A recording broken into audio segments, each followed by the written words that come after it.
Au commencement était l'Empire, avec les 8 colonies d'AOF, l'Afrique occidentale française, les 4 colonies d'AEF, l'Afrique équatoriale française, enfin Madagascar, la Grande Île.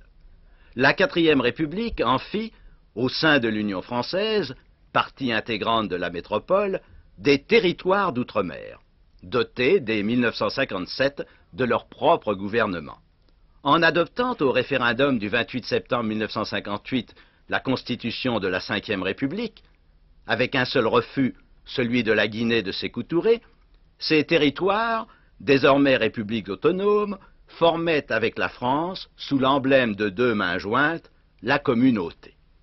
Son président, le général de Gaulle, allait réunir autour de lui, chaque 2 mois environ, le conseil exécutif de la communauté, auquel prirent part assidûment tous les présidents africains, tantôt à Paris, tantôt en Afrique, ainsi à Saint-Louis du Sénégal.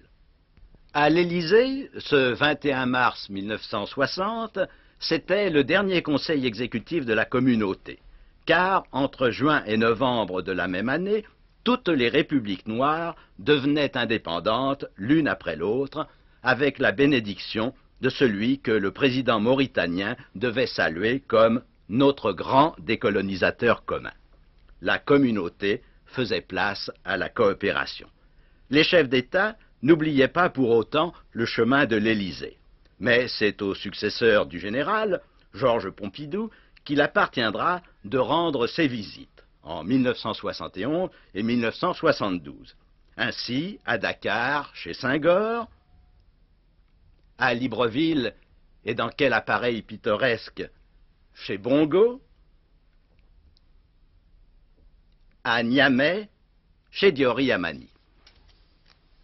C'est ce dernier, le président du Niger, qui prenait, voilà quelques semaines, l'initiative de la réunion de demain, au cours de laquelle les chefs d'État ou les représentants de 10 républiques francophones, que lient un usage commun du français et l'appartenance à la zone franc, évoqueront avec le président Pompidou toutes les questions qui leur tiennent à cœur, la coopération, la monnaie, l'association avec l'Europe.